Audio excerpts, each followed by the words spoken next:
أعوذ بالله من الشيطان الرجيم بسم الله الرحمن الرحيم إن الحمد لله نحمده ونستعينه ونستغفره ونعوذ بالله من شرور أنفسنا ومن يهد الله فلا مضل له ومن يضلل فلا هادي له وأشهد أن لا إله إلا الله وحده لا شريك له وأشهد أن محمدا عبده ورسوله আলহামদুলিল্লাহ, আল্লাহ তাআলার অশেষ রহমতে আমরা মুসলিম জীবনের আদব কায়দা, অনন্য শিষ্টাচার এ নিয়ে যে আলোচনা শুরু করছি, আজকে পঞ্চম পর্যায়ের আলোচনা ইনশাআল্লাহ। আজকে আমাদের মোটামুটি এই টপিকসের উপরে আলোচনা আমরা শেষ করার চেষ্টা করব। তো আজকে আমরা মুসলিম জীবনের কিছু স্বভাবগত বৈশিষ্ট্য এবং ঘুমানোর কিছু আদব, মুসলিমদের পোশাক, পর্দা, এই ব্যাপারে কিছু আলোচনা করে আমরা ইনশাআল্লাহ শেষ করব। তো আমরা একটা মুসলিম হিসাবে যদি আমরা প্রকৃত মুসলিম হইতে চাই এবং প্রকৃত মুসলিমের যে গুণগুলো আছে সেগুলোতে যদি আমরা নিজেদেরকে গুণান্বিত করতে চাই, তাহলে আলটিমেটলি আমাদেরকে আল্লাহর কিতাব এবং রাসূল সাল্লাল্লাহু আলাইহি ওয়াসাল্লাম আমাদেরকে যে শিক্ষা দিয়েছেন, যে দর্শন দেখিয়ে দিয়েছেন, যে জীবন পদ্ধতি দেখিয়ে দিয়েছেন, যে বৈশিষ্ট্যগুলো আমাদের মধ্যে নিয়ে আসার জন্য বলছেন, সেইভাবে আমাদের জীবনকে পরিচালিত করতে হবে। এবং এই জন্যই আমাদেরকে কুরআন এবং সুন্নাহর আলোকে জীবনযাপন করতে হবে এবং সেই অনুযায়ী তার সকল বিষয়কে রূপায়িত করতে হবে। এবং আল্লাহ তাআলা আমাদেরকে এটাই নির্দেশ দিয়েছেন এবং এটাই হচ্ছে আমাদের মুসলিম হিসেবে বা আল্লাহর দাস হিসেবে কর্তব্য। তো আল্লাহ যেমন বলছেন সূরা আল আহজাবে, আর আল্লাহ ও তার রাসূল কোনো বিষয়ের ফয়সালা দিলে কোনো মুমিন পুরুষ কিংবা মুমিন নারীর জন্য সে বিষয়ে তাদের কোনো ইখতিয়ার সঙ্গত নয়। আল্লাহ আরও বলেন, আর রাসূল তোমাদেরকে যা দেয় তা তোমরা গ্রহণ করো এবং যা থেকে তোমাদেরকে নিষেধ করে তা থেকে বিরত থাকো। রাসূল সাল্লাল্লাহু আলাইহি ওয়াসাল্লাম বলছেন, তোমাদের কেউ ততক্ষণ পর্যন্ত মুমিন হতে পারবে না যতক্ষণ না সে তার ইচ্ছা ও খেয়াল খুশিকে আমি যা নিয়ে এসেছি তার অনুগামী করবে। তিনি আরও বলছেন, যে ব্যক্তি এমন কোনো কাজ করলো যার ব্যাপারে আমাদের কোনো নির্দেশনা নেই, সে কাজটি বাতিল বলে গণ্য হবে। তার মানে আমাদের জীবনের প্রত্যেকটা ক্ষেত্রে, আমাদের প্রত্যেকটা কাজের ক্ষেত্রে আমাদের আদব আছে এবং সেই আদবটা যেটা হচ্ছে সুন্নাহ মোতাবেক, যেভাবে নবী পাক সাল্লাল্লাহু আলাইহি ওয়াসাল্লাম আমাদেরকে সেই কাজটা করতে বলছেন এবং নিজে করছেন, সেইটার অনুসরণ করা। এখান থেকে আমরা যখন নিজেদেরকে সরায় নিতে শুরু করব এবং এগুলোকে অবহেলা করতে শুরু করব, ততই আমরা যত বেশি এগুলোকে অবহেলা করব এবং এই থেকে বিপরীত কিছু করব, তত বেশি আমরা ইসলাম থেকে দূরে সরে যাইতে থাকব, তত বেশি আমাদের জীবনটা সহজ এবং সরল রাস্তা থেকে দূরে সরে যেতে থাকবে। সো আমাদের একমাত্র করণীয় হচ্ছে যত পুঙ্খানুপুঙ্খভাবে সম্ভব এবং যত জীবনের প্রত্যেকটা পর্যায়ে যত বেশি সম্ভব এই কুরআন এবং সুন্নাতের আলোকে এই ব্যাপারগুলোর দিকে খেয়াল রাখা এবং সেই মতো কাজ করা। তো এরই প্রেক্ষাপটে আমরা যদি দেখি, মুসলিমদের কিছু স্বভাবগত বৈশিষ্ট্য আছে, সেই সব ক্ষেত্রেও তাদেরকে এই আদবগুলো রক্ষা করতে হবে, সুন্নাহ মোতাবেক চলতে হবে। তো এখানে 4-5টা পয়েন্টস যদি আমরা উল্লেখ করি, যেমন এই আদবেরগুলোর মধ্যে হচ্ছে যে মুসলিম এই আদবগুলোর মধ্যে পড়ছে গোঁফ কাটা এবং দাড়িকে লম্বা করা। সো এইগুলো হচ্ছে আমাদের স্বভাবের অংশ, আমাদের শরীরের অংশ। সো এই সব ব্যাপারে আমাদের নির্দেশনা হচ্ছে, মুসলিম ব্যক্তি তার গোঁফ কেটে ফেলবে যা তার ঠোঁটের উপরে ঝুলে পড়বে, আর দাড়িকে সে লম্বা করবে যতক্ষণ না তার মুখমণ্ডল পূর্ণ হবে। কেননা রাসূল সাল্লাল্লাহু আলাইহি ওয়াসাল্লাম বলেন, তোমরা গোঁফ কেটে ফেলো এবং দাড়ি লম্বা করো, আর এভাবেই তোমরা অগ্নিপূজকদের বিরুদ্ধাচরণ করো। তিনি আরও বলেন, তোমরা মুশরিকদের বিপরীত করবে, তোমরা গোঁফ ছোট করবে এবং দাড়ি লম্বা রাখবে। তো এরপরে এটা মানে হচ্ছে যে অর্থাৎ দাড়িকে বৃদ্ধি করতে হবে এবং এই কারণেই নবী পাক সাল্লাল্লাহু আলাইহি ওয়াসাল্লাম দাড়িকে লম্বা করতে বলছেন এবং কাটতে নিষেধ করছেন। এই জন্যই আলটিমেটলি দাড়ি মুন্ডন করা হচ্ছে হারাম। সে একটা মুসলিম ব্যক্তি, সে নবী পাক সাল্লাল্লাহু আলাইহি ওয়াসাল্লামের নির্দেশনা মতো সে গোঁফকে ছোট করবে এবং দাড়িকে লম্বা করবে। খতনা করা হচ্ছে যত দ্রুত সম্ভব করা উত্তম। রাসূল সাল্লাল্লাহু আলাইহি ওয়াসাল্লাম হাসান এবং হুসাইন রাদিয়াল্লাহু তাআলা আনহুর খতনার কাজ 7ম দিনে সম্পন্ন করেছেন। তবে বালেগ হওয়া পর্যন্ত বিলম্বিত করলেও দোষণীয় হবে না, বাট উত্তম হচ্ছে যত দ্রুত সম্ভব খতনা করা। তো এরপর আরেকটা ইয়ে হচ্ছে, যখন বয়স্ক হয়ে যায় মানুষ, তাদের দাড়িতে কালো রং করা থেকে বিরত থাকা। রং করা এটা হচ্ছে একটা সুন্নাহ, কিন্তু কালো রং করা থেকে বিরত থাকা, সো এটা হচ্ছে তার আদবের অংশ। এবং অবাঞ্ছিত পশম উপড়ে ফেলা এবং নখ কাটা। সো এই কাজগুলো একজন মানুষ অনেক সময় স্বভাবগতভাবেই সে পরিষ্কার পরিচ্ছন্ন থাকার জন্য করবে, কিন্তু একজন মুসলিম হিসেবে আমাদের দায়িত্ব হবে এই কাজগুলো সুন্নার অংশ হিসেবে করা। পরিষ্কার পরিচ্ছন্ন থাকাটাও হচ্ছে সুন্নাতের অংশ। সো আমরা যদি এই নিয়তে এবং সুন্নাতের অংশ হিসেবে এই কাজগুলো করি, তাহলে আমরা একদিক থেকে পরিষ্কার পরিচ্ছন্ন থাকতে পারছি, আরেক দিক থেকে সুন্নার নিয়তে করা এবং এটার অনুসরণ করার মধ্যে দিয়ে আমরা আলটিমেটলি আল্লাহর কাছ থেকে এগুলোর নিয়তের কারণে এই সোয়াবগুলো আমরা পাচ্ছি। তো এই হচ্ছে ছোট ছোট কয়েকটা ব্যাপারে স্বভাবগত বৈশিষ্ট্যের ক্ষেত্রে আমাদের যে আদবগুলোকে রক্ষা করতে হবে। তো আমরা দ্বিতীয় পয়েন্টে যাই। দ্বিতীয় পয়েন্ট হচ্ছে ঘুমানোর আদব প্রসঙ্গে। সো ঘুমানোর ক্ষেত্রে মুসলিমদের আদব কীরকম হবে? তো একটা মুসলিম ব্যক্তি সে আসলে ঘুমটাকেও একটা নিয়ামত হিসেবে নেবে, যেরকম সে খাদ্য গ্রহণকে নিয়ামত হিসেবে নেয়। তার খাদ্য গ্রহণের উদ্দেশ্য শুধু তৃপ্তি লাভ করা না, খাদ্য গ্রহণের উদ্দেশ্য হচ্ছে সে শক্তি অর্জন করবে এবং এটা দিয়ে সে আল্লাহর ইবাদত করতে পারবে। একইভাবে তার ঘুম হচ্ছে একটা নিয়ামত। আল্লাহ তাআলা তাকে এই নিয়ামতটা দান করছেন, সে সেই নিয়ামতের শুকরিয়া আদায় করবে এবং সে এই ঘুমের মধ্য দিয়ে যে তার সে বিশ্রাম গ্রহণ করবে, তার ক্লান্তি দূর হবে এবং সে আল্লাহর আরও বেশি তার ইবাদত করতে পারবে। সো আল্লাহ তাআলা বলছেন, তিনি তার দয়ায় তোমাদের জন্য করেছেন রাত ও দিন, যেন তাতে তোমরা বিশ্রাম করতে পারো এবং তার অনুগ্রহ সন্ধান করতে পারো, আরও যেন তোমরা কৃতজ্ঞতাও প্রকাশ করতে পারো। আল্লাহ তাআলা আরও বলছেন, আর তোমাদের ঘুমকে করেছি বিশ্রাম। সো একজন মুসলিম ব্যক্তি সে সারা দিনের কর্মব্যস্ততার পরে রাতকে সে ঘুমের জন্য সে গ্রহণ করবে। সো এখন ঘুমানোর ক্ষেত্রে কিছু কিছু আদব আছে যেটা আমরা নবী পাক সাল্লাল্লাহু আলাইহি ওয়াসাল্লামের জীবনের থেকে পাইছি। যেমন একটা হচ্ছে যে দ্রুত ঘুমায় পড়া, ঈশার পরে ঘুমকে বিলম্বিত না করা। যেমন ইলমি আলোচনা অথবা মেহমানের জন্য সৌজন্য কথোপকথন অথবা পরিবারের দেখাশোনার মতো কোনো জরুরি প্রয়োজন যদি না থাকে, তাহলে এশার সালাতের পর ঘুমকে বিলম্বিত না করা।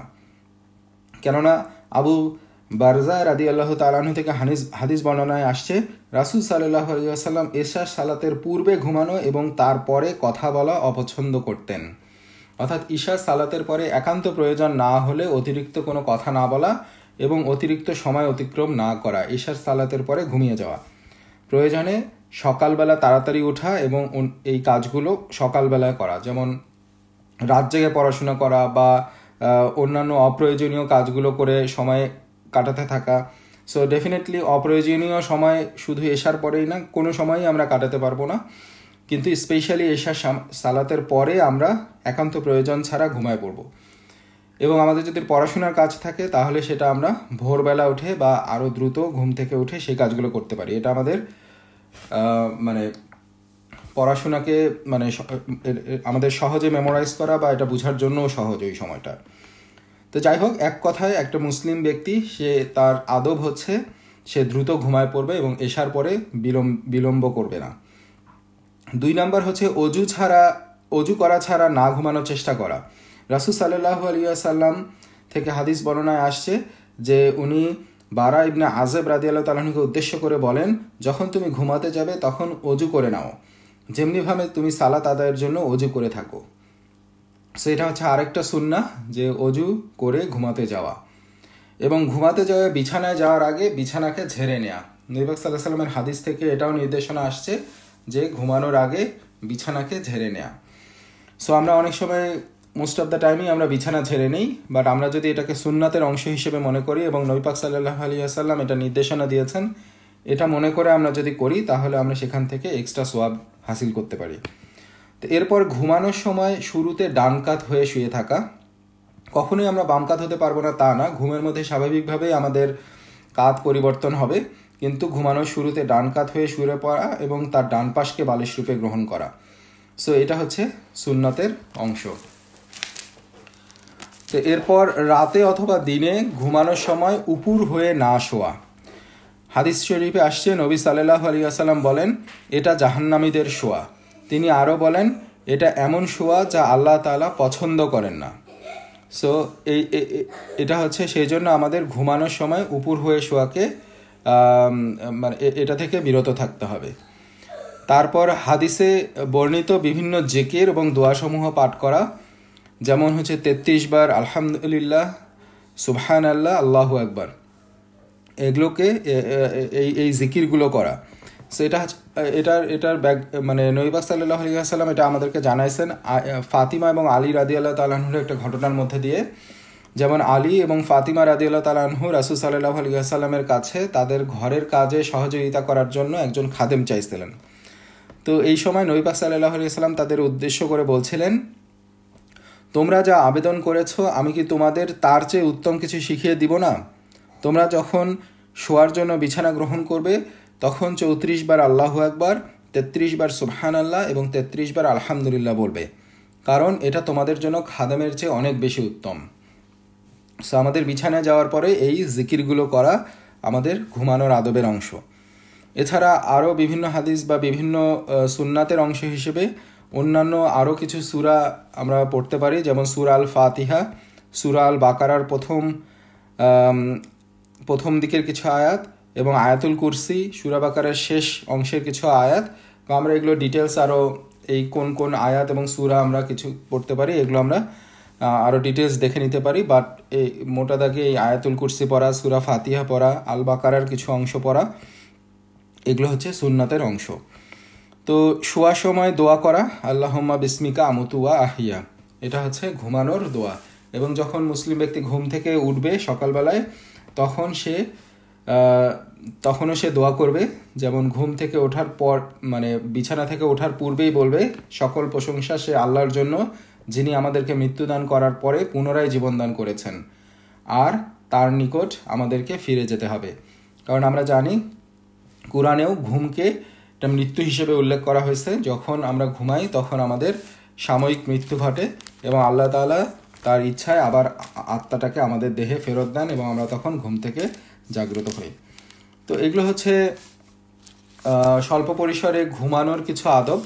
আমরা ঘুমানোর ক্ষেত্রে কি আদবগুলোকে রক্ষা করব। তো আমরা এই টপিকটা এখানেই রাখি। আমরা ইনশাল্লাহ এর পরের টপিকে যাই, যেটা হচ্ছে আজকে মোটামুটি শেষ দুইটা টপিক। একটা হচ্ছে পোশাক পরিচ্ছদের আদব এবং তারপরে পর্দার আদব।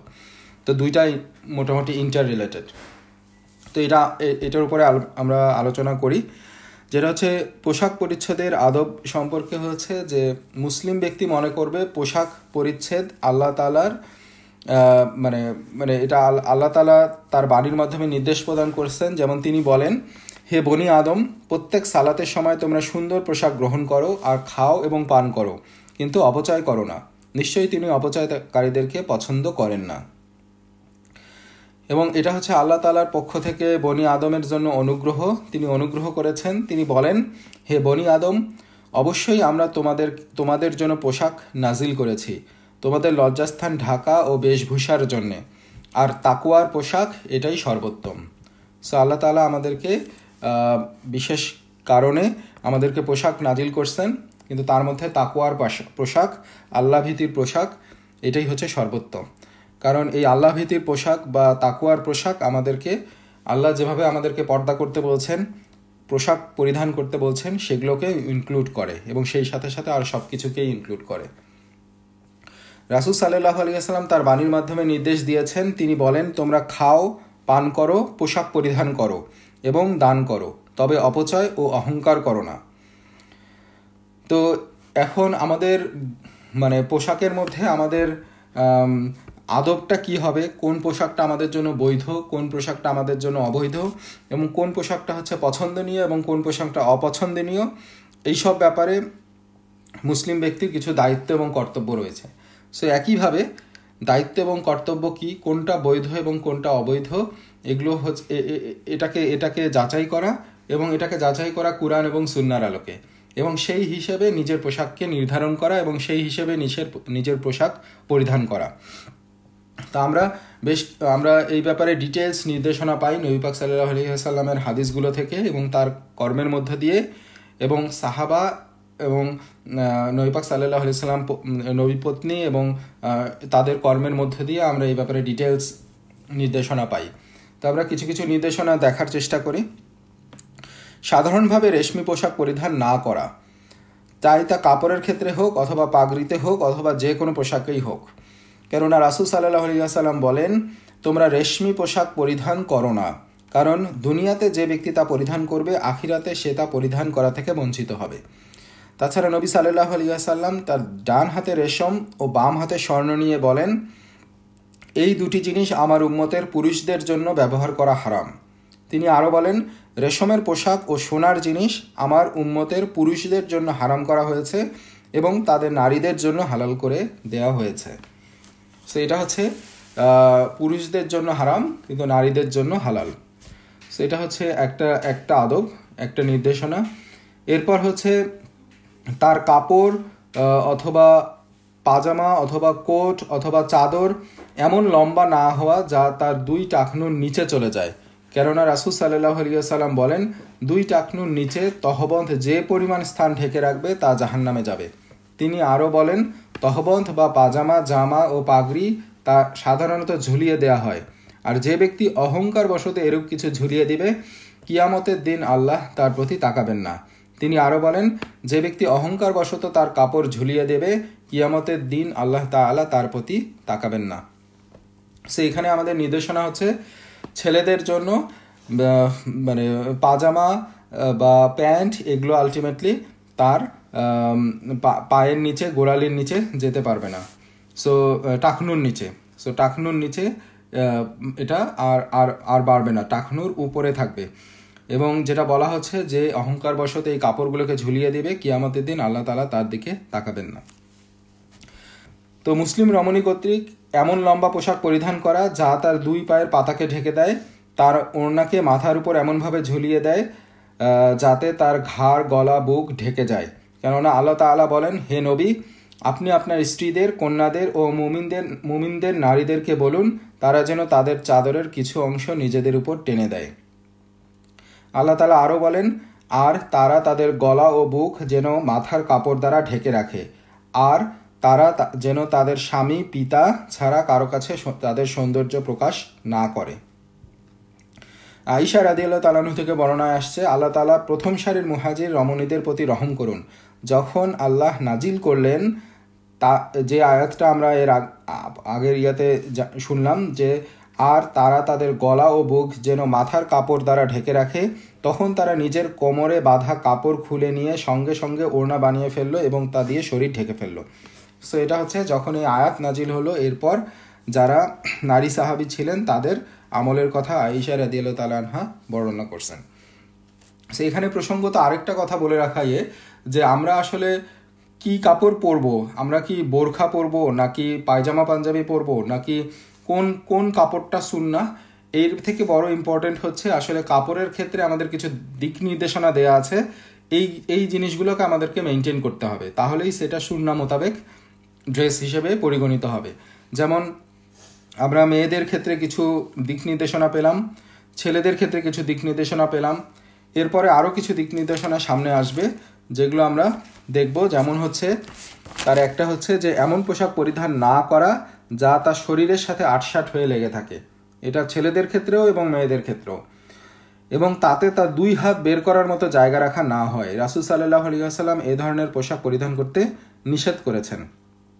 এটাই হচ্ছে সুন্নতি পোশাক, যে ঢিলা ঢালা পোশাক পরতে হবে, সেটা পাঞ্জাবি দিয়ে ঢিলা ঢালা হোক অথবা মানে যেভাবেই ঢিলে ঢালা হোক, সেটা আমাদেরকে ঢিলে ঢালা পোশাক পরতে হবে। আটসাট পোশাক পরা হচ্ছে সুন্নতের খেলাফ। এবং আরও সুন্নত হচ্ছে যে মুসলিম পুরুষ কর্তৃক মুসলিম নারীর পোশাক এবং মুসলিম নারী কর্তৃক মুসলিম পুরুষের পোশাক পরিধান না করা। রাসূল সাল্লাল্লাহু আলাইহি ওয়াসাল্লাম এটা হারাম করে দিয়েছেন। আব্দুল্লাহ ইবনে আব্বাস রাদিয়াল্লাহু তাআলা আনহু বলেন, রাসূলুল্লাহ সাল্লাল্লাহু আলাইহি ওয়াসাল্লাম নারীদের বেশ ধারণকারী পুরুষ এবং পুরুষের বেশ ধারণকারী নারীদের প্রতি লানত করেছেন। সো এটা হচ্ছে আরেকটা সুন্নতি পোশাকের বৈশিষ্ট্য। তো এরপরে আমরা যেটা দেখছি, স্বর্ণের ক্ষেত্রে বলা হচ্ছে স্বর্ণের আংটি পরিধান না করা, কেননা রাসূল সাল্লাল্লাহু আলাইহি ওয়াসাল্লাম স্বর্ণ ও রেশমের ব্যাপারে বলেন, এ দুটি জিনিস আমার উম্মতের পুরুষদের জন্য ব্যবহার করা হারাম। তিনি আরও বলেন, রেশমের পোশাক ও সোনার জিনিস আমার উম্মতের পুরুষের জন্য হারাম করা হয়েছে এবং তাদের নারীদের জন্য হালাল করা হয়েছে, যেটা আমরা একটু আগেই আলোচনা করছি। তো একইভাবে মুসলিম ব্যক্তির জন্য রূপার আংটি পরিধান করতে কোনো দোষ নেই, অথবা রূপার আংটির পাথর বা বৃত্তে তার নাম অঙ্কন করা এবং তা দিয়ে চিঠিপত্র ও লেখালেখিতে সিলমোহর হিসেবে ব্যবহার করতে এবং তার দ্বারা চেক ও অনুরূপ কিছুতে স্বাক্ষর দানে কোনো দোষ নেই। রাসূল সাল্লাল্লাহু আলাইহি ওয়াসাল্লাম এরকম রাসূলুল্লাহ খচিত রূপার আংটি ব্যবহার করতেন, মুহাম্মদুর রাসূলুল্লাহ খচিত রূপার আংটি ব্যবহার করতেন এবং তিনি তার বাম হাতের কনিষ্ঠাঙ্গুলিতে দিয়ে রাখতেন। আনাস রাদিয়াল্লাহু তাআলা আনহু বলছেন, নবী সাল্লাল্লাহু আলাইহি ওয়াসাল্লাম আংটি ব্যবহার করতেন এই আঙ্গুলে এবং এ কথা বলে তিনি তার বাম হাতের কনিষ্ঠাঙ্গুলির দিকে ইঙ্গিত করেন। সো ছেলেদের জন্য রূপা পরিধান করাতে দোষ নেই, কিন্তু সোনা হারাম। তো এরপর আরও কিছু সুন্নতি মোতাবেক কায়দা হচ্ছে কাপড় পরিধানের ক্ষেত্রে। যেমন জুতার ক্ষেত্রে, জুতা পরিধানের ক্ষেত্রে ডান দিক থেকে শুরু করা এবং খোলার সময় বাম দিক থেকে শুরু করা। কেননা রাসূল সাল্লাল্লাহু আলাইহি ওয়াসাল্লাম বলেন, তোমাদের কেউ যখন জুতা পরিধান করে তখন সে যেন ডান দিক থেকে শুরু করে, আর যখন সে জুতা খুলতে চায় তখন সে যেন বাম দিক থেকে শুরু করে, যাতে ডান দিক থেকে পরার দিক থেকে প্রথম হয় আর খোলার দিক থেকে হয় শেষ। সো সে ডান দিক থেকে পরবে এবং বাম দিক থেকে সে খুলবে। সো কাপড় পরিধান করার ক্ষেত্রেও ডান দিক থেকে শুরু করা, কেননা আয়েশা রাদিয়াল্লাহু তাআলা আনহা বলেন, রাসূলুল্লাহ সাল্লাল্লাহু আলাইহি ওয়াসাল্লাম তার সকল কাজে ডান দিক থেকে শুরু করতে পছন্দ করতেন, যেমন জুতা পরতে, চুল দাড়ি আঁচড়াতে এবং ওযু করতে। সো কাপড় পরিধানের ক্ষেত্রেও ডান দিক থেকে শুরু করা হচ্ছে সুন্নাহ। সো নতুন পাগড়ি অথবা কাপড় এগুলো যদি যে কোনো পোশাক পরিধান করার সময় সে দোয়া পাঠ করবে, হে আল্লাহ, তোমারই জন্য সকল প্রশংসা, তুমি আমাকে এ কাপড় পরিয়েছ, আমি তোমার কাছে এর মধ্যকার কল্যাণ চাচ্ছি এবং ওই কল্যাণও প্রত্যাশা করছি তোমার কাছে যার জন্য এটা তৈরি করা হয়েছে। আর আমি তোমার কাছে আশ্রয় চাচ্ছি এই কাপড়ের অনিষ্টতা থেকে এবং ওই অনিষ্টতা ও অকল্যাণ থেকেও আশ্রয় প্রার্থনা করছি যার জন্য এটা তৈরি করা হয়েছে। কেননা এই দোয়াটি রাসূল সাল্লাল্লাহু আলাইহি ওয়াসাল্লাম থেকে বর্ণিত হয়েছে। সে এরপর কোনো মুসলিম ভাইকে যদি নতুন পোশাক পরিধান করতে দেখে কেউ, তাহলে তার জন্য এটা বলে দোয়া করাটা সুন্নাহ। যেমন যার এটার অর্থ হচ্ছে, দোয়াটার অর্থ হচ্ছে, তুমি এটি পুরান করো ও ছিঁড়ে ফেলো, মানে তুমি দীর্ঘজীবী হও। তার মানে এই কাপড়টা পুরান হওয়া পর্যন্ত তোমার আয়ু থাকুক আর কি, হায়াত থাকুক। কেননা যখন উম্মে খালিদ নতুন পোশাক পরিধান করেন, নবী সাল্লাল্লাহু আলাইহি ওয়াসাল্লাম তাকে কথা বলে দোয়া করেছেন। তো এটা হচ্ছে পোশাক পরিধানের ক্ষেত্রে এবং পোশাকের ক্ষেত্রে বিভিন্ন দিক নির্দেশনা। তো আমরা এই টপিকসটার উপরে আরও একটু আলোচনা করব আমরা ইনশাল্লাহ, আর 20 মিনিটের মতো আলোচনা করে এই টপিকটা ইনশাল্লাহ শেষ করব। তো এই টপিকটা বাকি অংশটুকু আমি ইনশাল্লাহ আলোচনা করি। আব্দুল্লাহ জাহাঙ্গীর রহিমাহুল্লাহর একটা বই আছে এটার ব্যাপারে। বইটার নাম হচ্ছে কুরআন সুন্নাহর আলোকে পোশাক, পর্দা ও দেহসজ্জা।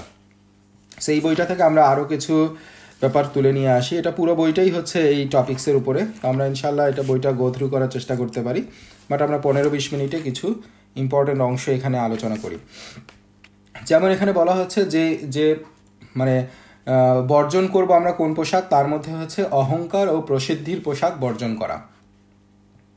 এটা মানে কি, পোশাকের মধ্যে অহংকার পোশাক থাকলে তা মানুষের হৃদয়ে যে অহংকার আছে সেটাকে স্থায়ী করে দেয়। তো এই জন্যই আসলে পোশাকের ক্ষেত্রেও অহংকার এবং অহমিকা প্রকাশের জন্য বা প্রসিদ্ধি অর্জনের জন্য যে পোশাক পরিধান করা, এটা থেকে হাদিস শরীফে নিষেধ করা হয়েছে। তার মানে কি, এটার অর্থটা হচ্ছে যে এরকম পোশাক পরা যেটা হচ্ছে সমাজে সাধারণ মানুষের দৃষ্টি আকর্ষণ করবে, মানে সবাই তাকায় থাকবে, ওই পোশাকের কারণেই তার দিকে তাকায় থাকবে, অথবা পরিধানকারীতে উক্ত পোশাকের কারণে আশেপাশের মানুষের আলোচনার বিষয়বস্তু হতে পারে। এই ধরনের পোশাক প্রসিদ্ধি এগুলো হচ্ছে প্রসিদ্ধির পোশাক। এটা দুই ধরনের হতে পারে। একটা হচ্ছে যে একটা তো আমরা দেখলাম অতি জাঁকজমকপূর্ণ বা এই ধরনের একটা পরা, কিন্তু আবার অপোজিট দিক থেকে এমন পরা যে অতি বিনয় প্রকাশক পোশাক, যেমন ছেঁড়া তালিযুক্ত পোশাক, বেশি নোংরা পোশাক, এইরকম পোশাক, বা সমাজে অপ্রচলিত কোনো ফ্যাশন বা ডিজাইনের পোশাক, এবং সমাজের সাথে সামঞ্জস্য রাখে না, অসামঞ্জস্য কিছু পোশাক, এই ধরনের পোশাকগুলোই হচ্ছে সব কিছুর মধ্যে এই ক্যাটাগরির মধ্যে অন্তর্ভুক্ত। তা আবদুল্লাহ ইবনে ওমর রাদিয়াল্লাহু তাআলা আনহু বলেন, রাসূল সাল্লাল্লাহু আলাইহি ওয়াসাল্লাম বলেছেন, যে ব্যক্তি প্রসিদ্ধির পোশাক পরিধান করবে, কিয়ামতের দিন মহান আল্লাহ তাকে অনুরূপ পোশাক পরাবেন এবং তাতে জাহান্নামের অগ্নিসংযোগ করবেন। তো আবু যার রাদিয়াল্লাহু তাআলা আনহু থেকে বর্ণনায় আসছে, রাসূল সাল্লাল্লাহু আলাইহি ওয়াসাল্লাম বলেছেন, যে ব্যক্তি প্রসিদ্ধির পোশাক পরিধান করবে, আল্লাহ তার দিক থেকে মুখ ফিরিয়ে নেবেন এবং তাকে যখন চান অপমানিত করবেন। এই জন্য আলটিমেটলি আমাদেরকে এই প্রসিদ্ধি লাভের জন্য বা প্রসিদ্ধির এই পোশাকগুলো পরা থেকে, অহংকার এবং প্রসিদ্ধি লাভের জন্য এই পোশাকগুলো থেকে আমাদের বিরত থাকতে হবে। তো এরপরে আরেকটা পয়েন্ট হচ্ছে যে পরিচ্ছন্নতা, সৌন্দর্য ও সুগন্ধি। সো আমাদের নবী পাক সাল্লাল্লাহু আলাইহি ওয়াসাল্লামের সুন্নাহ হচ্ছে সবসময় পরিষ্কার পরিচ্ছন্ন এবং সুগন্ধিযুক্ত কাপড় পরিধান করা। রাসূলুল্লাহ সাল্লাল্লাহু আলাইহি ওয়াসাল্লাম যেমন তার উম্মতকে পোশাকের ক্ষেত্রে অহংকার এবং প্রসিদ্ধি লাভের বাসনা বর্জন করতে নির্দেশ দিয়েছেন, পাশাপাশি তিনি সুন্দর, পরিচ্ছন্ন ও উত্তম পোশাক পরিধানের নির্দেশ দিয়েছেন। এবং এই সবগুলো কিছুর ক্ষেত্রেই তার সরলতা থাকবে এবং বিনয় থাকবে। যেমন শুধুমাত্র পোশাক না, যেমন সে বাড়িঘর, যানবাহন এবং যে কোনো চলাফেরার ক্ষেত্রে যেমন সে সৌন্দর্য পছন্দ করবে এবং পরিচ্ছন্নতা পছন্দ করবে এবং অহংকারকে বর্জন করবে, সেই রকম সে আলটিমেটলি পোশাকের ক্ষেত্রেও একই কাজ করবে। এবং নবী পাক সাল্লাল্লাহু আলাইহি ওয়াসাল্লাম তাই করতেন, এবং কাউকে যখন অপরিচ্ছন্ন বা অগোছালো অবস্থায় দেখতেন তখন তিনি আপত্তি করতেন এবং পরিচ্ছন্নতার জন্য উৎসাহ প্রদান করতেন। এবং এই বিনয় এবং সরলতার সাথে পরিষ্কার পরিচ্ছন্ন এবং সুন্দর কাপড় পরা, এটা আলটিমেটলি অহংকারের অংশ না। যেমন আবদুল্লাহ ইবনে ওমর রাদিয়াল্লাহু তাআলা আনহু নবী পাক সাল্লাল্লাহু আলাইহি ওয়াসাল্লামকে কোশ্চেন করছিলেন। তো উনি বর্ণনা করছেন যে, আমি বললাম, হে আল্লাহর রাসূল, সুন্দর পোশাক পরিধান করা কি অহংকার বলে গণ্য হবে? তিনি বললেন, না, আল্লাহ সুন্দর, তিনি সৌন্দর্য ভালোবাসেন। তার মানে আল্লাহ সুন্দর পোশাক পরাটাকে পছন্দ করেন, কিন্তু সেটা হতে হবে সরলতা এবং বিনয়ের সাথে, অহংকারের সাথে না। এরপর আরেকটা পয়েন্ট হচ্ছে আর্থসামাজিক অবস্থার সাথে সামঞ্জস্য। সো আমাদের যে আর্থসামাজিক অবস্থা আছে, এটার সাথে সামঞ্জস্য রেখে পোশাক পরাটা আমাদের আদবের অংশ। সেটা কীরকম? সেটা হচ্ছে যে আল্লাহ তাআলা যে আমাদেরকে অর্থ সম্পদ দিচ্ছেন, যাদেরকে অর্থ সম্পদ দিচ্ছেন, আর্থিকভাবে সচ্ছল করছেন, এটা তার পোশাক পরিচ্ছদে সেই অনুগ্রহের প্রকাশ থাকবে। সে তার সামর্থ্য আছে, অথচ সে ছেঁড়া ফাটা পোশাক পরা, মানে এটা হচ্ছে আল্লাহ তাকে যে নিয়ামতটা দিচ্ছেন সেটা শুকরিয়া আদায় না করা। সো সামঞ্জস্যপূর্ণ পোশাক পরাও এটাও হচ্ছে তার নিয়ামতের, আল্লাহ যে নিয়ামত দিচ্ছেন তাকে, সেটার কৃতজ্ঞতার অংশ। সো যেমন মালিক ইবনু নাদলা রাদিয়াল্লাহু তাআলা আনহু থেকে বর্ণনায় আসছে, তিনি বলছেন যে, আমি বললাম, হে আল্লাহর রাসূল, যদি কোনো ব্যক্তি আমি তার কাছে গেলে আমাকে আপ্যায়ন এবং মেহমানদারি না করে, সে আমার নিকট আগমন করলে কি আমি তার আপ্যায়ন ও মেহমানদারি করব? তো এটা একটা টপিক্সের উপরে, মেহমানদারির উপরে উনি একটা কোশ্চেন করছেন নবী পাক সাল্লাল্লাহু আলাইহি ওয়াসাল্লামকে। রাসূল সাল্লাল্লাহু আলাইহি ওয়াসাল্লাম বললেন, তুমি তার আপ্যায়ন করবে। তো এরপরের হচ্ছে পোশাকের ব্যাপারে, রাসূল সাল্লাল্লাহু আলাইহি ওয়াসাল্লাম দেখলেন যে আমি জরাজীর্ণ নিম্নমানের পোশাক পরিধান করে রয়েছি। তিনি বললেন, তোমার কি কোনো সম্পদ আছে? আমি বললাম, সর্বপ্রকারের সম্পদ আমার আছে। আল্লাহ আমাকে উট, ভেড়া ইত্যাদি সকল সম্পদ প্রদান করেছেন। তিনি বললেন, তাহলে সেই নিয়ামতের প্রকাশ তোমার মধ্যে থাকতে হবে। আল্লাহ যখন কোনো বান্দাকে কোনো নিয়ামত প্রদান করেন, তখন তিনি তার উপর সেই নিয়ামতের প্রকাশ দেখতে ভালোবাসেন। সো এখান থেকে আমরা যেটা বুঝলাম, আল্লাহ তাআলা আমাদেরকে যতটুকু সামর্থ্য দিয়েছে, আর্থসামাজিক অবস্থার উপরে নির্ভর করে বা সেটার উপর ডিপেন্ড করে আমরা সুন্দর এবং পরিচ্ছন্ন পোশাক পরিধান করব। সেখানে কোনো আতিশয্য থাকবে না, সেখানে বিনয় এবং ভদ্রতা থাকবে, কিন্তু আলটিমেটলি আবার আমরা অতি বিনয়ী হয়ে আমরা সন্ন্যাসীদের মতো ছেঁড়া ফাটা পোশাক পরিধান করব না। এটা হচ্ছে আদবের খেলাফ। এরপর আমরা এই বইয়ের দ্বিতীয় অধ্যায়ে যেটা বর্ণনা করা হচ্ছে যে পোশাক এবং অনুকরণ, অমুসলিম বা পাপীদের অনুকরণ বর্জন। সো একটা স্বাভাবিকভাবেই আমাদের মুসলিমদের দায়িত্ব হচ্ছে বা আমাদের নির্দেশনা হচ্ছে যে আমাদেরকে অমুসলিম এবং পাপীরা যেটা করবে সেইটার অনুকরণকে বর্জন করা। সো এটারই আওতায় যে যে যে পোশাকগুলো অমুসলিমদের জন্য খাস, যেমন ধুতি পরিধান করা বা মাথার উপর নির্দিষ্ট রকমের টুপি পরিধান করা বা এই ধরনের বিভিন্ন পোশাক আছে যেগুলো আসলে অমুসলিম বা অন্যদের ধর্মীয় কালচারের অংশ। এগুলো থেকে আমাদেরকে বিরত থাকতে হবে। যেমন নবী পাক সাল্লাল্লাহু আলাইহি সাল্লাম বলেছেন, যদি কেউ কোনো সম্প্রদায়ের অনুকরণ করে তবে সেই উক্ত সম্প্রদায়ের অন্তর্ভুক্ত বলে গণ্য হবে। সেটা হচ্ছে আমাদের জন্য দিক নির্দেশনা। পোশাকের রঙে অনুকরণ বর্জন। যেমন রাসূল সাল্লাল্লাহু আলাইহি ওয়াসাল্লাম, এটা হচ্ছে আব্দুল্লাহ ইবনে আমর রাদিয়াল্লাহু তাআলা থেকে বর্ণনায় আসছে, রাসূল সাল্লাল্লাহু আলাইহি ওয়াসাল্লাম আমার পরনে দুটি আফসার, একটা হচ্ছে লাল রং দ্বারা রং করা পোশাক দেখতে পান।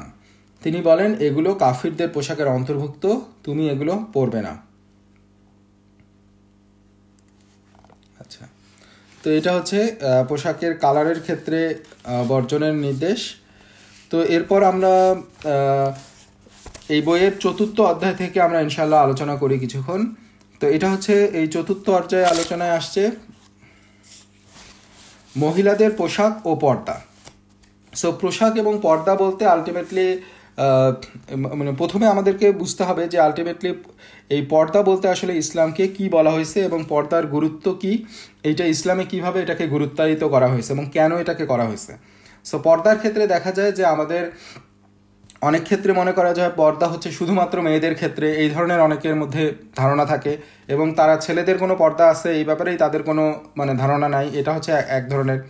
আবার অনেকে পর্দা বলতে মনে করে অবরোধ, এটা মেয়েদের প্রতি অবরোধ করা, তাদেরকে মুসলিম মহিলাদেরকে গৃহের মধ্যে আটকে রাখা এবং কোনো ধরনের কাজকর্মে তাদেরকে অন্তর্ভুক্ত না করা, এটাও অনেকে মনে করে। আবার অপরদিকে কেউ কেউ মনে করে হচ্ছে পর্দা হচ্ছে নিজের কাছে বা নিজের মনে, পর্দার জন্য বিশেষ কোনো বিধান বা বিশেষ কোনো পোশাক নেই। সো এই ব্যাপারে যেটা ধর্মপ্রচারকরা বলতেছেন, আলেমরা বলতেছেন, তারা আসলে ধর্মান্ধতা করেন এবং বাড়াবাড়ি করেন। সো এই ব্যাপারে কেউ কেউ আবার মনে করে যে পর্দা করা ভালো, তবে বেপর্দা চলাফেরা করলেও এটা পাপ বা অপরাধ নয় এবং কঠিন কোনো সমস্যা না। সো এইরকম পর্দার ব্যাপারে আসলে বিভিন্ন মানুষ বিভিন্ন যারা ভুলের মধ্যে আছে তারা আসলে বিভিন্নভাবে এটাকে ব্যাখ্যা করার চেষ্টা করে।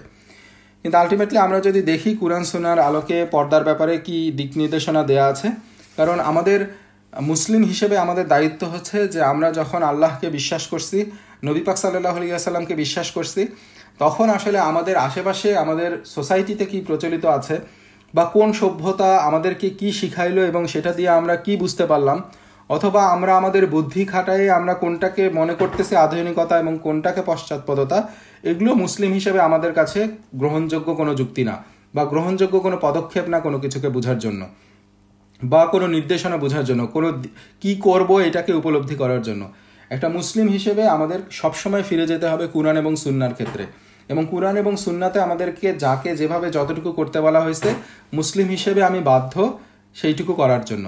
আমি যদি সেখান থেকে মনে করি যে সেটা কোনো কিছু, তার কোনো অংশ আমার জন্য এখন অ্যাপ্লিকেবল না বা এটা পশ্চাৎপদতা, তাহলে আমাদের ইমানের ব্যাপারে আমাদেরকে দেখতে হবে যে আমাদের বিশ্বাসের মধ্যে কোনো ঘাটতি রয়ে গেছে কিনা। কারণ আমরা দেখে আসছি যে ইমানের রুকুন হচ্ছে বা ইমানের দাবি হচ্ছে যে আলটিমেটলি আমাদেরকে পরিপূর্ণভাবে আল্লাহর বিধানগুলোর উপরে বিশ্বাস স্থাপন করতে হবে এবং মেনে নিতে হবে। সেক্ষেত্রে আমাদের যদি পালনের ক্ষেত্রে কোনো ঘাটতি থাকে, আমরা ফাসিক মুসলিম হিসেবে আল্লাহর সামনে দাঁড়াবো এবং আমাদেরকে শাস্তি ভোগ করতে হবে এবং আল্লাহ যদি মাফ না করেন। কিন্তু আমরা যদি আমাদের বিশ্বাসের ক্ষেত্রে কোনো ঘাটতি রাখি, আমরা যদি মনে করি যে এটা পালন করা হচ্ছে অতিরিক্ত বা এটা প্রয়োজনীয়তা নাই, তাহলে আলটিমেটলি আমরা ইসলাম থেকে খারিজ হয়ে যাচ্ছি। সো আমাদের ইমান সংশয়ের মধ্যে পড়ে যাচ্ছি, ইসলাম সংশয়ের মধ্যে পড়ে যাচ্ছে। সো আমাদেরকে এই জন্য প্রত্যেকটা ক্ষেত্রে আমাদের নিজেদের মতামত হাজির করা ছাড়া, আমরা নিজে কি মনে করতেছি কোনটা ঠিক এবং কোনটা ব্যাঠিক, এগুলোকে চিন্তা করা ছাড়া আমাদের আলটিমেটলি কুরআন এবং সুন্নাহর কাছে ফিরে যেতে হবে এবং কুরআন এবং সুন্নাহ যেটা বলছে সেটা আমাদেরকে পালন করতে হবে। অনেক ক্ষেত্রে সেটা আমাদের জন্য করা কষ্টকর মনে হতে পারে, কিন্তু আমরা যদি ধৈর্য ধারণ করি এবং আল্লাহর সন্তুষ্টির জন্য সেটা করি, তাহলে সেটা আল্লাহ আমাদের জন্য সহজ করে দিবেন।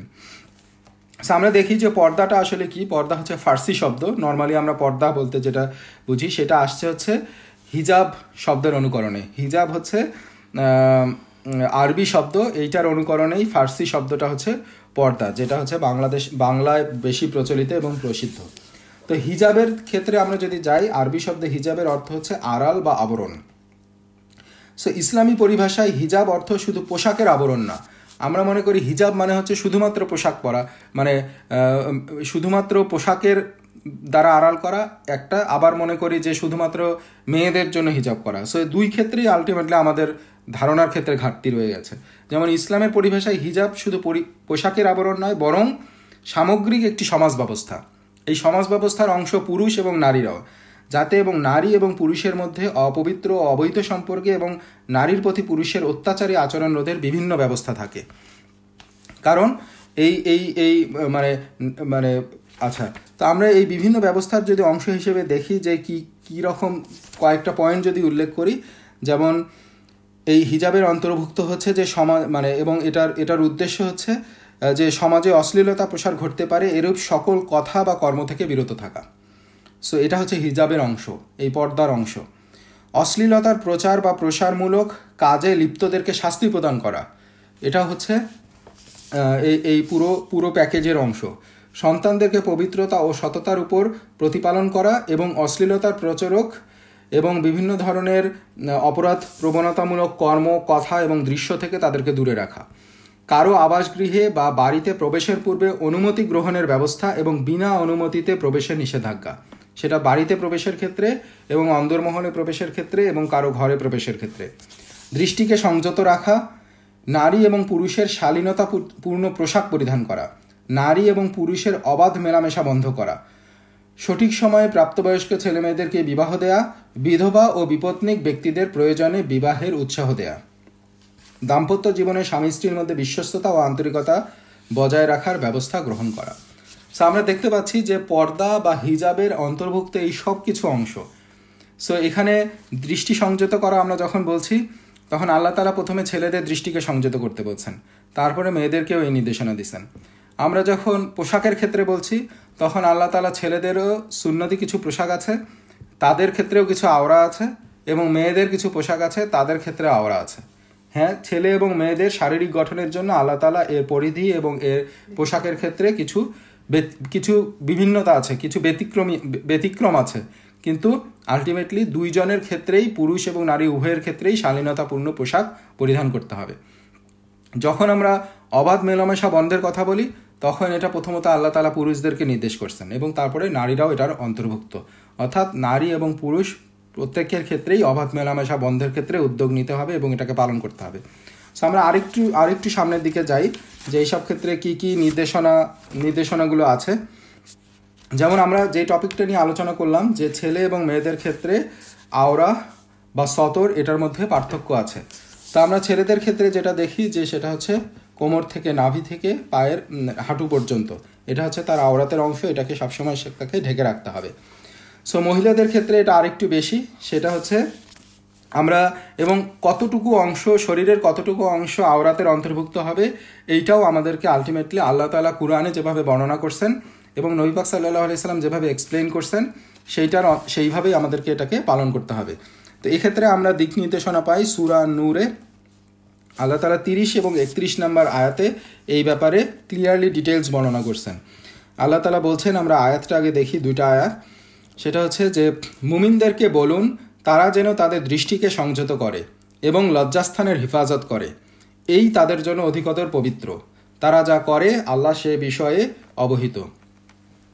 সো এবং মুমিন নারীদেরকে বলুন তারা যেন তাদের দৃষ্টিকে সংযত করে এবং লজ্জাস্থানের হেফাজত করে, তারা যেন স্বভাবতই যা প্রকাশিত তা ব্যতীত তাদের সৌন্দর্য অলঙ্কার প্রদর্শন না করে, তাদের গ্রীবা ও বক্ষদেশ যেন তারা তাদের মাথার কাপড় দ্বারা আবৃত করে, তারা যেন তাদের স্বামী, পিতা, শ্বশুর, পুত্র, স্বামীর পুত্র, ভ্রাতা, ভ্রাতুষ্পুত্র, ভগ্নীপুত্র, আপন নারীগণ, তাদের মালিকানাধীন দাসী, পুরুষদের মধ্যে যৌন কামনা রহিত পুরুষ এবং নারীদিগের গোপন অঙ্গ সম্বন্ধে অজ্ঞ বালক ব্যতীত অন্য কারো কাছে তাদের সৌন্দর্য অলঙ্কার প্রকাশ না করে, তারা যেন তাদের গোপন অলঙ্কার প্রকাশের উদ্দেশ্যে সজোরে পদক্ষেপ না করে।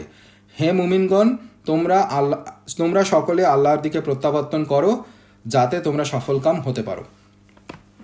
সো এই আয়াতের বেশ কিছু নির্দেশনা আমাদের কাছে ক্লিয়ার।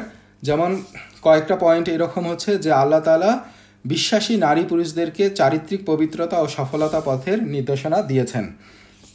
সে এক্ষেত্রে আমরা দেখি আয়াতের শুরুটাই হয়েছে পুরুষদের ব্যাপারে নির্দেশনা দিয়ে, যেটা বলা হচ্ছে তারা তাদের দৃষ্টিকে সংযত করে এবং লজ্জাস্থানের হেফাজত করে। সো লজ্জাস্থানের হেফাজত এটা শুধু নারীদের জন্য না, এটা পুরুষদের জন্য। এবং আল্লাহ তাআলা সূরা নূরে প্রথমে এই ব্যাপারে আলোকপাত করছেন এবং তারপরে একইভাবে আল্লাহ তাআলা মুমিন নারীদেরকেও বলছেন। সো এক্ষেত্রে সকল মুমিন নারী পুরুষের উচিত সর্বদা নিজের দৃষ্টিকে সংযত করা, বিশেষ করে যে সকল দৃশ্যের মধ্যে অস্থিরতা, পাপেচ্ছা এবং অসংযমের অনুভূতি জাগিয়ে তোলে, এই ধরনের থেকে দৃষ্টি ফিরিয়ে নেওয়া।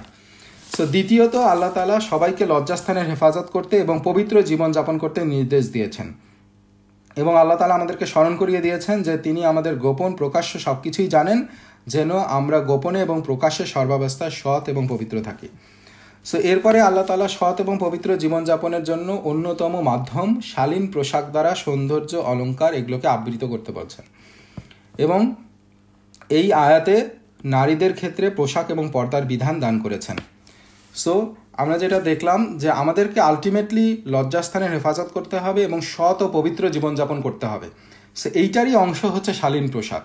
সো এই পোশাকটা কীরকম হবে আল্লাহ তাআলা এটা এই আয়াতগুলোতে বর্ণনা করছেন। সো এখানে মেয়েদের ক্ষেত্রে বেশ ডিটেলস কিছু নির্দেশনা আসছে। সেক্ষেত্রে বলা হচ্ছে যে স্বভাবতই যা প্রকাশিত বা সাধারণভাবে যা বেরিয়ে থাকে এমন সৌন্দর্য অলঙ্কার ছাড়া সকল সৌন্দর্য আবৃত করতে নির্দেশ দিয়েছেন। এবং এই নির্দেশনার পরে আলটিমেটলি স্বামী এবং কয়েক প্রকারের আত্মীয়, নারী এবং শিশুদের সামনে সৌন্দর্য প্রকাশের অনুমতি দিয়েছেন। এবং মানে এখন কাদের সামনে এই অনুমতিগুলো আছে, কাদের সামনে কিভাবে এই মানে তাদের আওরা প্রকাশের অনুমতি আছে, এই ব্যাপারে আলিমগণ মোটামুটি 3টা বা 4টা ভাগে এগুলোকে ভাগ করছেন। সো আমরা এই আবদুল্লাহ জাহাঙ্গীর রহিমাহুল্লাহর বই থেকে আমরা যদি দেখি তাদের কার সামনে কতটুকু আওরা বা পর্দা তাদেরকে করতে হবে, এটার ক্ষেত্রে এই আয়াতের আলোকে 4টা ভাগে ভাগ করা হয়েছে। যেমন প্রথম পর্যায়টা হচ্ছে স্বামীর সামনে স্ত্রীর সতর। সো এটা হচ্ছে স্বামী স্ত্রীর মধ্যে কোনোরূপ সতর বা পর্দা নেই, কারণ তারা হচ্ছে এবং কোনো পোশাকের বিধানও নেই। স্বামী স্ত্রীর পোশাক এবং স্বামী স্ত্রীর পোশাক এবং স্ত্রী স্বামীর পোশাক, যেমন আল্লাহ তাআলা বলছেন সূরা আল বাকারায় যে তারা তোমাদের পরিচ্ছদ এবং তোমরা তাদের পরিচ্ছদ। এটা গেল প্রথম পর্যায়। দ্বিতীয় পর্যায় হচ্ছে অন্যান্য মহিলার সামনে সতর। সো অন্যান্য মহিলাদের সামনে কীরকম, একটা হচ্ছে যে আল্লাহ তাআলা এই সূরায় আমরা যেটা দেখলাম, আমরা পরে আবার ইন ডিটেলস এই সূরাটার আয়াতগুলো দেখতে পারি এবং তাফসিরগুলো দেখতে পারি, বাট এখানে আল্লাহ তাআলা যেটা বলছেন মুমিন নারীদেরকে আপন নারীদের সামনে সৌন্দর্য বা অলঙ্কার প্রদর্শনের অনুমতি দিয়েছেন। সে এখানে একটা জিনিস হতে পারে আমভাবে যে নারীদের সামনে, কিন্তু মানে তাফসিরকারণ বা ফকিহরা উল্লেখ করছেন যে এখানে যেহেতু আপন নারীদের কথা বলা হয়েছে, তার মানে হচ্ছে যে এটা হয়তো মুসলিম নারীদের কথা বলা হচ্ছে, তো অন্য নারীরা না, অমুসলিমরা না। সেক্ষেত্রে অমুসলিমদের সাথেও তাদের আসলে নিজের মাথা, ঘাড় এগুলো অনাবৃত করতে পারবে না, শুধুমাত্র মুসলিম নারী যারা তাদের সামনে তারা করতে পারবে। সো এটা হচ্ছে দ্বিতীয় পর্যায়ের সতরের অংশ বা পর্দার অংশ। তৃতীয় নম্বরে আমরা আসি। তৃতীয় নম্বরে যেটা হচ্ছে যে এই আয়াতে যেটা আমরা দেখলাম বেশ কিছু সম্পর্কের কথা উল্লেখ করা হয়েছে এবং তাদের সামনে তাদের সৌন্দর্য অলঙ্কার তারা ছাড়া অন্যদের সামনে প্রকাশ করতে পারবে না, এটা বলা হয়েছে। তো ফকিহগণ উল্লেখ করেছেন যে পিতা, শ্বশুর, ভ্রাতা ও অন্যান্য নিকটতম আত্মীয় যাদের সাথে বিবাহ চিরতরে নিষিদ্ধ, তাদের সামনে মুসলিম নারীরা শরীর আবৃত করে থাকবেন। তবে কিছু কিছু অংশ যদি, যেমন মুখ, মাথা, গলা, ঘাড়, পা এগুলো যদি অনাবৃত রাখে তাহলে তাদের সামনে যাওয়া যেতে পারে। তবে এদের সামনেও প্রয়োজন ছাড়া যতটুকু সম্ভব আবৃত থাকতে তারা উৎসাহ দিয়েছেন।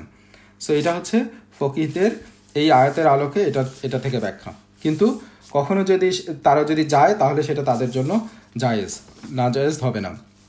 এখন চতুর্থ পর্যায়টা হচ্ছে লাস্ট যেটা পর্যায়, সেটা হচ্ছে অন্যান্য পুরুষদের সামনে সতর। সো এই ক্ষেত্রে যেটা বলা হচ্ছে যে উপরে উল্লেখিত নিকটতম আত্মীয় ব্যতীত অন্য সকল আত্মীয় ও অনাত্মীয় পুরুষের সামনে মুসলিম মহিলা পুরো দেহই আওরার অন্তর্ভুক্ত। সো এই জন্য আমরা দেখছি যে এর আগে আল্লাহ তাআলা নির্দেশ দিয়েছেন। আল্লাহ তাআলা বলছেন যে হে নবী, আপনি আপনার স্ত্রীগণকে, কন্যাগণকে এবং মুমিনদের নারীদেরকে বলুন তারা যেন তাদের চাদরের কিয়দংশ নিজেদের উপর টেনে দেয় এই আয়াত নির্দেশ করে যে মুমিন রমণীর জন্য পুরো দেহ আবৃত করা ফরজ। শুধু তাই নয়, দূরাত্মীয় বা অনাত্মীয় পুরুষের সামনে দেহের সাধারণ পোশাকের অতিরিক্ত চাদর বা বোরকা জাতীয় কোনো পোশাক পরিধান করে নিজেদেরকে আবৃত করা মুমিন নারীর জন্য ফরজ। তো এইসব হাদিস এবং আয়াতের আলোকে মুসলিম উম্মার সকল আলেম, সকল ইমাম এবং সকল ফকি একমত যে দূরাত্মীয় ও অনাত্মীয় পুরুষের সামনে এবং বহির্গমনের জন্য মুমিন নারীদের সম্পূর্ণ দেহ আবৃত করা ফরজ।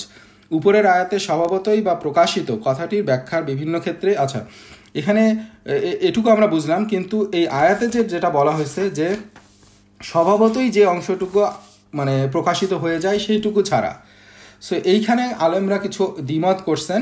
তাদের মতে হচ্ছে যে স্বভাবতই যা প্রকাশিত এই কথাটার ব্যাখ্যার ক্ষেত্রে যেটা বলা হচ্ছে যে এটা কেবলমাত্র মুখমণ্ডল এবং কবজি পর্যন্ত 2 হাত এবং পদযুগলের বিষয়ে ফকিহদের মধ্যে কিছু মতভেদ আছে। তো তারা একমত যে মুসলিম নারীর জন্য দেহের বাকি অংশ আবৃত করা ফরজ, এবং এ বিষয়ে কুরআন এবং হাদিসের নির্দেশনা এত সুস্পষ্ট ও দ্ব্যর্থহীন যে এ বিষয়ে কারো মধ্যে কোনো মতভেদের অবকাশ নেই। এখন মানে কিন্তু যেটা হচ্ছে যে সূরা এই নূরের যে আয়াতটায় বলা হচ্ছে যে তারা যেন সাধারণত বা স্বভাবতই যা প্রকাশিত তা ব্যতীত তাদের সৌন্দর্য প্রদর্শন না করে। এখানে এই স্বভাবতই প্রকাশ থাকে বা প্রকাশ্য সৌন্দর্য বলতে কি বোঝানো হয়েছে সেটা নিয়ে সাহাবীদের যুগ থেকেই মতভেদ আছে। কারো মতে এই স্বভাবতই বেরিয়ে থাকা বলতে মুখমণ্ডল এবং করতলদয় বা কবজি পর্যন্ত হস্তদয় বোঝানো হয়েছে। তাদের মতে মুখমণ্ডল এবং হস্তদয় প্রকাশ্য বা প্রকাশযোগ্য সৌন্দর্য যা দূরাত্মীয় বা অনাত্মীয় সকলের সামনে অনাবৃত রাখা বৈধ। আবার অনেকে মত প্রকাশ করেছেন যে স্বভাবত বেরিয়ে থাকা বলতে আসলে শুধু চোখ এবং বাইরের পোশাক, যে কারণ আমি যে পোশাক পরে আওড়া করলাম সেই পোশাকটাকে ঢাকার তো কোনো সুযোগ নেই, আমি যেটাই পরি আলটিমেটলি আমার বাইরের একটা পোশাক থাকবে, সো সেই পোশাককে বোঝানো হয়েছে। তাদের মতে চতুর্থ পর্যায়ে মুখমণ্ডল ও হস্তদায় আওরাত বা আবৃত করা মুসলিম মহিলার জন্য ফরজ। সো এটা হচ্ছে দুইটা মত এর মধ্যে আছে। সো কারো কারো মতে যে আল্লাহ তাআলা যেটা বলছেন যে স্বভাবতই যেটা প্রকাশ থাকে সেইটা বাদে, সো এইটার অংশ হচ্ছে মুখমণ্ডল এবং হাত। আর কেউ কেউ বলছেন যে না, এইটাকেও আবৃত করতে হবে, এবং আল্লাহ তাআলার ওই ওই ওই ওই বক্তব্যে বা ওই নির্দেশনার অর্থ হচ্ছে যে শুধুমাত্র চোখ এবং বাহিরের পোশাক যেটা এইটাকে বোঝানো হয়েছে। সো এই দুইটা ক্ষেত্রে সাহাবীদের সময় থেকেই মতভেদ আছে। সো এখানে আমরা কিছু কিছু দেখি যে ইমাম আবু হানিফা, ইমাম মালিক, ইমাম শাফি এবং ইমাম তাবারি রহিমাহুল্লাহ ও অন্যান্য ফকি ও ইমাম প্রথম মতটাকে গ্রহণ করছেন, অর্থাৎ তারা বলেন মুসলিম মহিলা তার মুখ ও হাত অনাবৃত রাখতে পারবেন, তবে তা ঢেকে রাখা উত্তম। তাদের মতে একান্ত প্রয়োজন ছাড়া সর্বাবস্থায় মুখমণ্ডল আবৃত করে রাখাই সুন্নাহ ও উত্তম, তবে তা ফরজ নয়। ইমাম আহমদ থেকেও অনুরূপ বর্ণনা আসছে। সো এটা একটা ডিটেলস আলোচনার ব্যাপার। এটা ফকি আমরা যেটা দেখলাম যে এটা নিয়ে ওলামাদের মধ্যে 2 ধরনের ব্যাখ্যাই আছে, বাট এই ব্যাপারে কারো কোনো সন্দেহ নাই। কেউ যদি এই মুখমণ্ডল এবং হাতও ঢেকে রাখে এটা যে উত্তম এবং এটা যে সন্দেহের ঊর্ধ্বে ওটা, এটার ব্যাপারে কারো দ্বিমত নাই, এবং এটাই হচ্ছে উত্তম তাদের জন্য। বাট পার্থক্যটা হচ্ছে, মতের পার্থক্যটা হচ্ছে এইটা কি খোলা রাখাটা হারাম, এটা কি একদমই না জায়েজ, নাকি খোলা রাখলেও এটা গ্রহণযোগ্য হতে পারে, এই ব্যাপারে তাদের মধ্যে মতভেদ আছে। সো অবশ্যই তাদের কারো মধ্যে কোনো মতভেদ নাই যে এটা ঢেকে রাখাটাই উত্তম এবং এটাই উচিত, আর কারো কারো মতে এটার ক্ষেত্রে কিছু ছাড়ের ওই আয়াতের ব্যাখ্যার ক্ষেত্রে কিছু ছাড় আছে। সেটার ব্যাপারে 2 পক্ষেই কিছু দলিল আছে। আব্দুল্লাহ জাহাঙ্গীর রহিমাহুল্লাহ 2 পক্ষেই দলিলগুলোকে সামনে নিয়ে আসছেন এবং আমাদের কাছে জিনিসগুলো স্থাপন মানে দেখাইছেন যে কিভাবে আসলে এটাকে ওলামারা কিসের ভিত্তিতে প্রথম মত গ্রহণ করছেন এবং কিসের ভিত্তিতে দ্বিতীয় মত গ্রহণ করছেন। তো আমরা ইনশাল্লাহ এগুলো নিয়ে নিজেরা স্টাডি করতে পারি বা আলেমদের শরণাপন্ন হতে পারি আরও ডিটেলস জানার জন্য। বাট মোটা দাগে এটা হচ্ছে মহিলাদের ক্ষেত্রে 4 পর্যায়ের যে সতরের কথা আমরা বলছিলাম সেটা আমরা উল্লেখ করলাম। তা আমরা শেষ করব ইনশাল্লাহ আর 4-5 মিনিট আলোচনা করে। একটা হচ্ছে সুগন্ধি ব্যবহারের নিষিদ্ধতা। সো মহিলাদের ক্ষেত্রে সুগন্ধি ব্যবহার করে বাহিরে বের হওয়াটা নিষেধ। সো এরপরের টপিকসটা হচ্ছে ভ্রমণ এবং সংমিশ্রণ। সো এই ক্ষেত্রে পর্দা কি হবে এবং আদব কি হবে।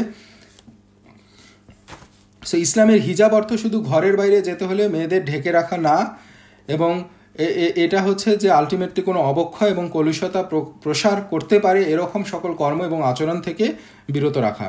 এই জন্য কোনো মহিলা যখন বাইরে সফর করবে বা বাইরে বের হবে তাহলে মানে মাহরাম এবং নিকটাত্মীয় ছাড়া, মানে একটা তো হচ্ছে ঘরের মধ্যেও মাহরাম এবং নিকটাত্মীয় ছাড়া অন্য সবার সাথে পর্দা করতে হবে, এবং নিকটাত্মীয় ছাড়া অন্য কারোর সাথে একত্রে অবস্থান এবং চলাফেরা করা যাবে না।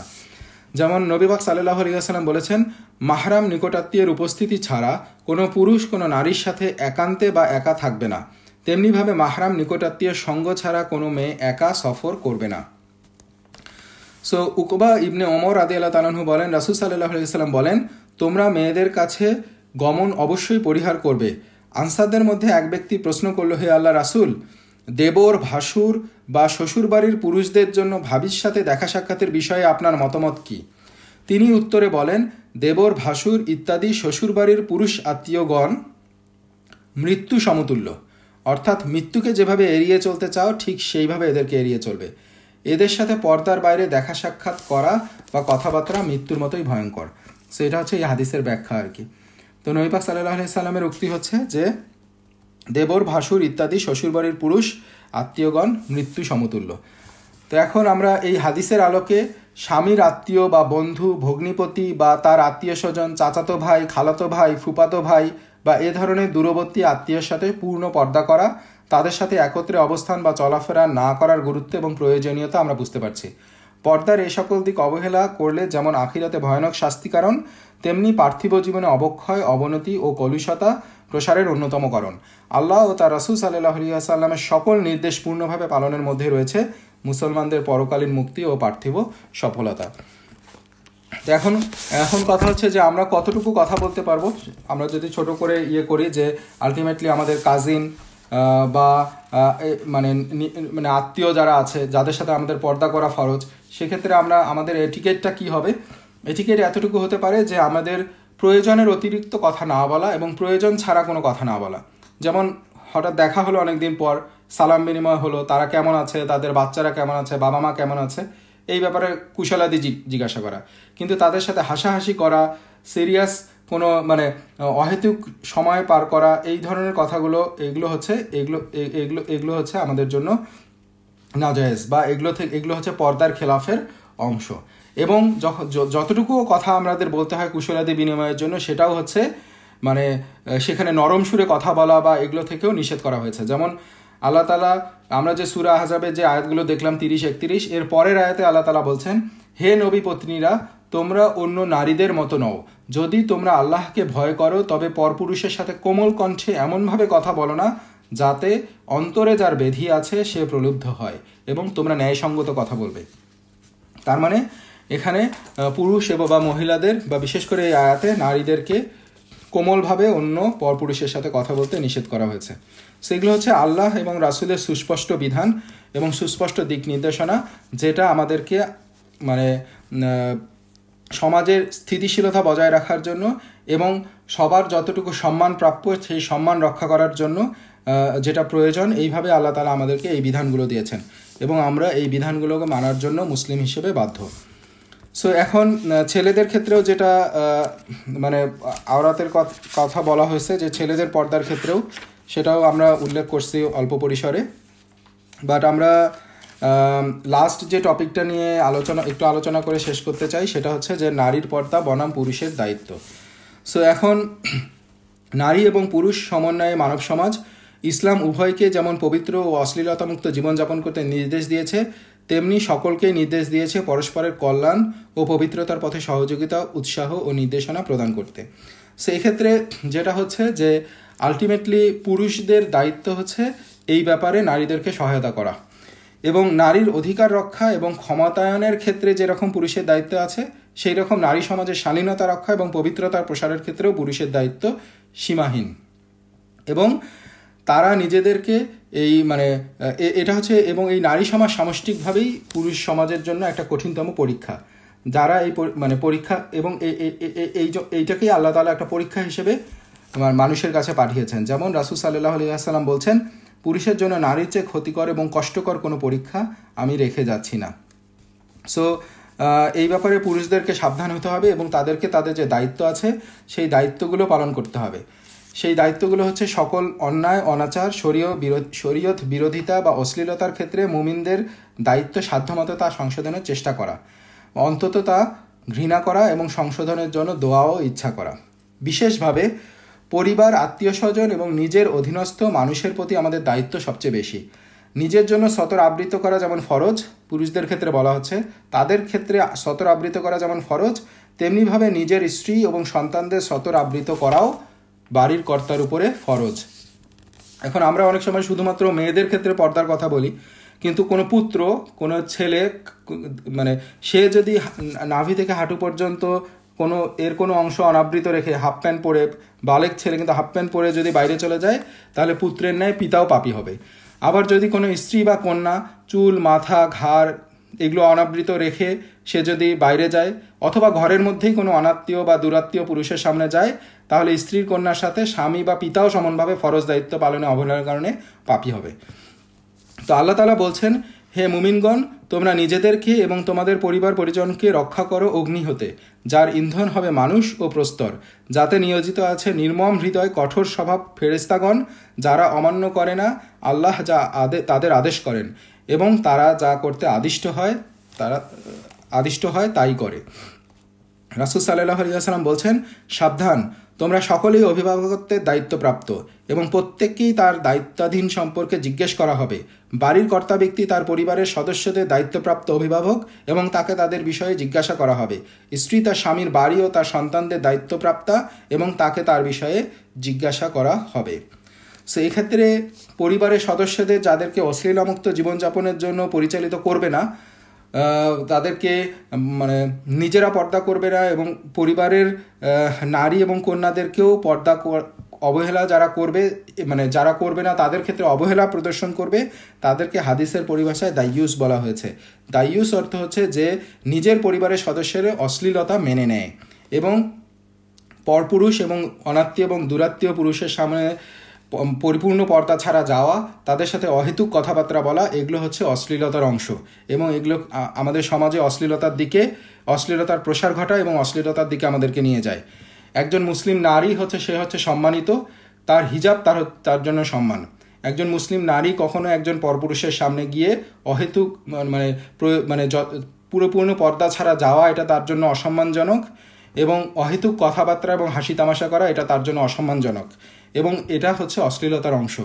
এটা যারা করবে এবং তার পরিবারের কর্তা হিসেবে বা তার স্বামী বা ছেলে হিসেবে যারা এগুলোকে মেনে নিবে, তারা হচ্ছে অশ্লীলতাকে মেনে নিল এবং তার পরিবারের সদস্যদের মধ্যে অশ্লীলতার প্রসার ঘটালো।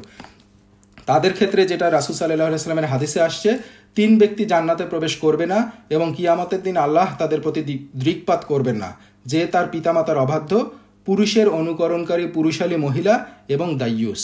এবং দাইয়ুসের ব্যাখ্যা সম্পর্কে আমরা যেটা জানলাম, কারা দাইয়ুস, এই ব্যাপারে আমরা দেখলাম। সো আলটিমেটলি যেটা আমরা এক কথায় আমাদের যেটা হচ্ছে যে এই যে আমরা পর্দা করছি, এইটা হচ্ছে একটা হচ্ছে যে এটা হচ্ছে রুচিশীলতা। একটা ছেলের এবং মেয়ে প্রত্যেককেই রুচিশীল পোশাক পরতে হবে, রুচিশীলভাবে তাদের পর্দা করতে হবে।